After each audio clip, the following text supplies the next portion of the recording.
Let's get started right away. A car explosion at the Karachi University has killed 4 people, including 3 Chinese nationals. The blast took place inside the premises of the university and several others were also injured in this blast. The blast was initially reported to have been caused by a gas cylinder, but the Baloch Liberation Army has now claimed responsibility for the attack. The Majid Brigade of the army says that the attack was carried out by their first female suicide bomber. The Pakistan Prime Minister Shehbaz Sharif has condemned the attack. He says, and I quote, "I am deeply grieved on the loss of precious lives, including of our Chinese friends, in the heinous attack in Karachi today. My heartfelt condolences go to the bereaved families. I strongly condemn this cowardly act of terrorism. The perpetrators will surely be brought to justice." Currently, rescue and relief operations are underway in Karachi. The security of Chinese nationals has long been an issue of concern in Pakistan. Remember, China is a major investor in the country, building several projects under its Belt and Road Initiative. Chinese nationals have been working in the country for a few years now, and this is not the first time that they have been attacked. In June 2020, the Baloch Liberation Army targeted the Pakistan Stock Exchange in Karachi, which is partly owned by Chinese companies. 7 people were killed in that attack. And then in October 2020, there was an attack on the Gwadar port meant to target Chinese investments in the country. Later in April, the Pakistani Taliban claimed responsibility for a deadly suicide blast at a luxury hotel, which was hosting the Chinese ambassador in southwest Balochistan. While the Chinese ambassador escaped unhurt, 4 people were killed in that attack.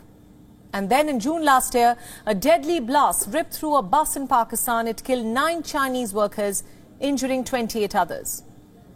In the last 2 years, there has been an increase in several attacks on Chinese nationals in particular, attacks that can be attributed to the growing anger against Beijing. China's economic exploitation, its treatment of Uyghur Muslims, and a Pakistan government that turns a deaf ear to all its atrocities. Now, for more on this, our Pakistan Bureau Chief Anas Malik is now joining us live from Islamabad. Anas, thanks so much for joining us. As we understand, the Baloch Liberation Army has claimed responsibility for the blast at the Karachi University. Tell us more about what has now been termed as a suicide attack. The Pak PM Shehbaz Sharif has called it an act of terrorism, in fact. Tell us more. Well, absolutely, Priyanka. The Pakistani Prime Minister Shehbaz Sharif calling this as an act of terrorism, what has happened in Karachi today, and it has been now been confirmed by the Karachi police as well that it was indeed a suicide explosion. The SSP for the Counter-Terrorism Department, Raja Umar Khitab, while speaking to reporters, has confirmed that it was carried out by a lone suicide bomber who was a female suicide bomber, and it is perhaps for the 3rd time in country's history where you are seeing that a female suicide bomber has been engaged in a terror activity. The first being in 1995, the second being in 2010, and now in 2022 we're seeing this being done. Now the banned terror group, the Baloch Liberation Army, has claimed responsibility. At least 4 people have been confirmed killed, including the director of the Chinese Institute that was inside the Karachi University, the Chinese Language Institute. 2 other Chinese nationals, those who were teachers, they've also been killed, whereas the driver of their car has been killed as well. In the CCTV footages that came to light, we can clearly see that a female is standing, and then as the minivan, the car that was carrying these Chinese nationals comes closer, that is when the explosion has taken place. Now, more information is expected over the time as the investigation progresses, but for now, the details that have emerged is that the banned Baloch Liberation Army, the terror group, has claimed responsibility, and that at least 4 people, including 3 Chinese nationals, are confirmed killed in this incident. Right, absolutely, Anas. Just a follow-up to that, as we understand, there's a new government in Pakistan. How will the new regime tackle this growing menace, especially after concerns growing for the security and safety of Chinese nationals?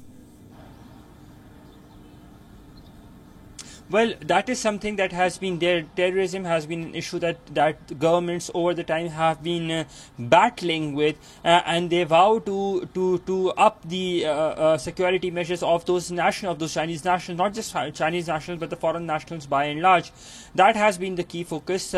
We're expecting that a government delegation that can possibly be led by the Prime Minister himself is to visit the Chinese embassy anytime from now. Those are speculations or rather hints that have been coming through. No official confirmation on that. Terrorism has been one issue that all of the governments have been battling with. So that would be the key challenge at hand to deal with this government, not just the government but the security agencies as well.